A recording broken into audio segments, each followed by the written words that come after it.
మంచిది ప్రియదేవుని బిడ్డలారా, మన ప్రభువును మన రక్షకుడును అయిన ప్రభు అయిన యేసుక్రీస్తు నామములో మీ అందరికీ కూడా వందనాలు తెలియజేస్తా ఉన్నాను.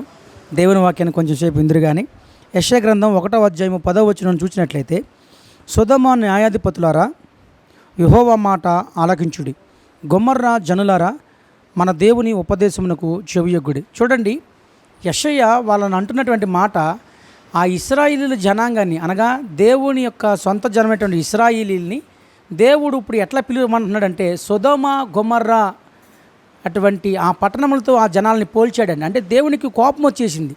ఇశ్రాయేలీలు ఆయన్ని ఎంతోసేపు చాలాసేపు బాధ పెడుతున్నారు ప్రభు అయిన దేవుణ్ణి. కాబట్టి యెషయా అలా అన్నాడు, సొదొమ ప్రజలారా గొమొర్రా వారులారా అని చెప్పి వారిని గద్దించడం ఇక్కడ ప్రారంభించాడు. తర్వాత ఏమంటున్నాడు అని అంటే, యెహోవా సెలవిచ్చిన మాట ఇదే, విస్తారమైన మీ బలులు నాకేలా, దహన బలులకు పొట్టేళ్ళును బాగుగా మేపిన దూడల క్రొవ్వును నాకు వెక్కసమాయును, కోడెల రక్తమందైనను గొర్రెపిల్లల రక్తమందైనను మేకపోతుల రక్తమందైన నాకు ఇష్టము లేదు. వాళ్ళు చేసేదంతా చేస్తున్నారు, మరలా తీసుకొచ్చి బలులు ఇస్తూ ఉన్నారు.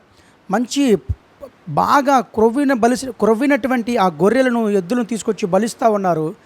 దేవుడు వారిని చూసినప్పుడు వీళ్ళేంటి, నేనేమనుకుంటున్నారు వాళ్ళు, నేను రక్తాన్ని కోరుకునేవాడిని అనుకుంటున్నారా, నేను క్రొవ్వును తినేవాడిని అనుకుంటున్నారా, నేను బలులు కావాలనుకుంటున్నారా, నన్ను నా మనసును అర్థం చేసుకోవట్లేదు ఏంటని చెప్పి యెషయా వారికి ఒకసారి నా మనసు గురించి చెప్పు అని చెప్పి యెషయాని పంపించాడు. వాళ్ళందరూ కూడా చేసేదంతా చేస్తూ బలులు ఇవ్వడంతో దేవుని కోపం వచ్చేసింది. ఏంటి వాళ్ళ ప్రవర్తన కదా మార్చుకోవాల్సింది, ఇవన్నీ కూడా తీసుకొచ్చి నాకు ఇస్తారంటే నేను ఎలా కనబడుతున్నాను, నరమాంస భక్షకులా కనబడుతున్నానని చెప్పి దేవుడు యెషయాతో చెప్తే యెషయా మాట్లాడుతున్నాడు. అలాగే నా సన్నిధిని కనబడవలనని మీరు వచ్చుచున్నారే, నా ఆవరణములు త్రొక్కుటకు మిమ్మల్ని రమ్మన్నవాడెవడు. అలాగే వాళ్ళు ఇశ్రాయేలీలు ఆధ్యాత్మికంగా పతనవస్థ స్థాయిలో ఉన్నప్పటికీ ప్రతిరోజు కూడా మందిరానికి వెళ్తున్నారు, మందిరంలోకి వెళ్ళి స్తుతిస్తూ ఉన్నారు. దేవుని బిడ్డలారా, ఈ మాటలు వింటున్నట్టు మీరు కూడా ఒకసారి జ్ఞాపకం చేసుకోండి. దేవుడు మిమ్మల్ని నుంచి ఏం కోరుకుంటున్నాడు, కానీ మీరు ఏమనుకుంటున్నారు అనేది ఇక్కడ సరిగ్గా మనం అర్థం చేసుకోండి. ఆయన మనసుని, ఆయనకు కానుకలు ఇస్తే సరిపోతుంది, అర్పణలు ఇస్తే సరిపోతుంది, నైవేద్యాలు ఇస్తే సరిపోతుంది అని ఇశ్రాయేలు అనుకున్నట్టుగా మీరు కూడా అలా అనుకుంటున్నట్లయితే కనుక ఆయన మనసు మీకు సరిగ్గా అర్థం కాలేదని అర్థం.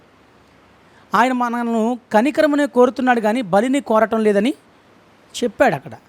సో ఇశ్రాయేలులాగా మీరు కూడా ఈ దినాల్లో చర్చికి వెళ్ళటం రావటం, పాడటం, ఏదో వాక్యం వినటం రావటం, అలాగా మిమ్మల్ని మీరు చెరిపేసుకుంటున్నారని నేను ఆయన సేవకుడిగా తెలియజేస్తూ ఉన్నా. ఆయన మనసు ఏంటి అనేది కింద వచనాల్లో కూడా చూస్తే మీకు అర్థమవుతుంది. అలాగే మీ నైవేద్యము వ్యర్థము, అది నాకు అసహ్యము పుట్టించు ధూపార్పణము, దానికి తాకుడి.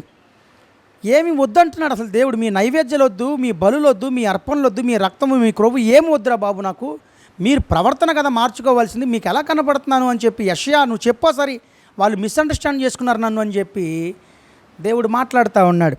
అలాగే కింద వచనంలో కూడా చూస్తే, అమావాస్యయు విశ్రాంతి దినమును సమాజ కూట ప్రకటనలు జరుగుచున్నవి, పాపులు గుంపు కూడిన ఉత్సాహ సమాజము నేను ఓర్చజాలును. అంటే వాళ్ళు పండగలు చేస్తూ ఉన్నారు, వాళ్ళకి ఇశ్రాయేల్కి బోల్డ్ పండగలు ఉన్నాయి. ఆ పండగల్లో వాళ్ళు విపరీతంగా నాట్యాలు చేస్తూ ఏదేదో స్తుతిస్తూ చేస్తూ ఉన్నారు. అప్పుడు అంటున్నాడు, మీరు పాపులుగా కనబడుతున్నారు, పాపులు గుంపు కూడినటువంటి స్థలము నేను ఓర్చజాలను, మీరు అసలు మిమ్మల్ని ఎవరు రమ్మన్నాడు నా సన్నిధికి అని అంటూ ఉన్నాడు. చూడండి, దేవుని కోపం వచ్చేసింది. ఎందుకంటే మనం ఈరోజు వేషధారుల వల్ల బ్రతకూడదండి. దేవుడికి ఉన్నట్టుగా స్ట్రైట్ ఫార్వర్డ్గా ఉండి చెప్పేసుకుంటే సరిపోతుంది.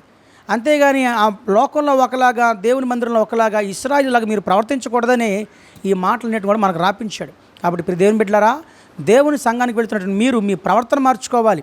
ఆయనకు ఏదో ఇస్తే మనకేదో డబల్ ఇస్తాడు అని చెప్పి మీరు అనుకుంటున్నారేమో. దయచేసి అటువంటి వారు అందరూ కూడా మీ మనసు మార్చుకోవాలని నేను తెలియజేస్తూ ఉన్నాను. ప్రభు మరలా ఇంకో మాట అంటున్నాడు, మీరు మీ చేతులు చాపునప్పుడు మిమ్మల్ని చూడక నా కన్నులో కప్పుకొందును, మీరు బహుగా ప్రార్థన చేసినను నేను వినను, మీ చేతులు రక్తముతో నిండి ఉన్నవి. ఇశ్రాయేలీలు ప్రార్థన చేస్తూ ఉన్నారు, కానీ ఆ ప్రార్థన వినడంట దేవుడు. ఎందుకంటే వారి ప్రవర్తన మార్చుకోవట్లేదు, బలులు ఇస్తున్నారు, నైవేద్యాలు ఇస్తున్నారు, అర్పణలు ఇస్తున్నారు.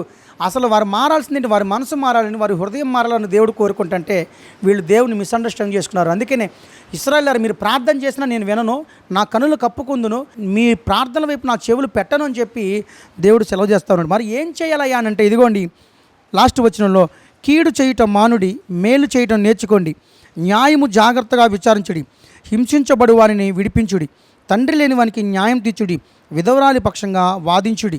బా చూడండి ఈ దేవుని యొక్క మనస్సు. న్యాయంగా నడవండి నాన్న, ఎందుకు అన్యాయం చేసుకుంటారు?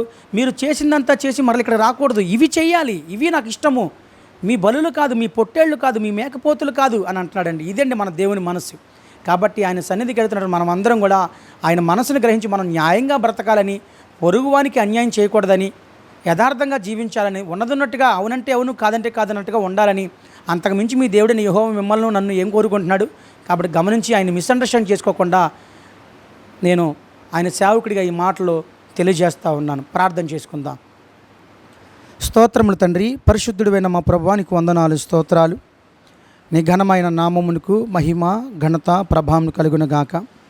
నాయనా, నీ యొక్క దృష్టిలో మేమందరం కూడా కృప పొందుకున్న వారుగా ఉండాలని, మేము మిమ్మల్ని మిస్అండర్స్టాండ్ చేసుకున్నామని, ఇశ్రాయేలీయులు చేసుకున్నట్టుగా ఈరోజు మేము కూడా ఒకవేళ చేసుకున్నట్లయితే కనుక మీరు మా దగ్గర నుంచి కోరుకుంటున్నది ఏంటో మేము ఎరిగి ఉన్నాం కనుక ఈ రోజు నుంచి అలా బ్రతుకులాగిన కృప చూపించమని నేను ప్రార్థన చేస్తూ ఉన్నాను.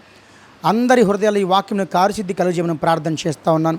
అలాగే బిడ్డలందరినీ కూడా ఆర్థికంగా, ఆరోగ్యంగా, ఆత్మీయంగా బలపరిచి కావాల్సిన ఆహారము, వస్త్రములు, సంతోషము, సమృద్ధిని కూడా దయచేయమని మా ప్రభువును, మా రక్షకుడును అయిన యేసుక్రీస్తు ప్రభువు నామమున ప్రార్థించి వేడుకుంటున్నాము తండ్రి. ఆమీన్. మంచిది ప్రియ దేవుని బిడ్డలారా, మీకు ఏమైనా ప్రార్థన అవసరత ఉన్నట్టు కనుక కింద ఫోన్ నెంబర్ ఇవ్వడం జరుగుతుంది. ఫోన్ చేయండి, మీ అందరి కొరకు ప్రార్థన చేస్తాం. తద్వారా దేవుడు జరిగించిన కార్యాలు కూడా మీకు తెలియజేస్తాం. అలాగే షేర్ చేయండి, సబ్స్క్రైబ్ చేయండి. God bless you, God bless to all. షాలం to all.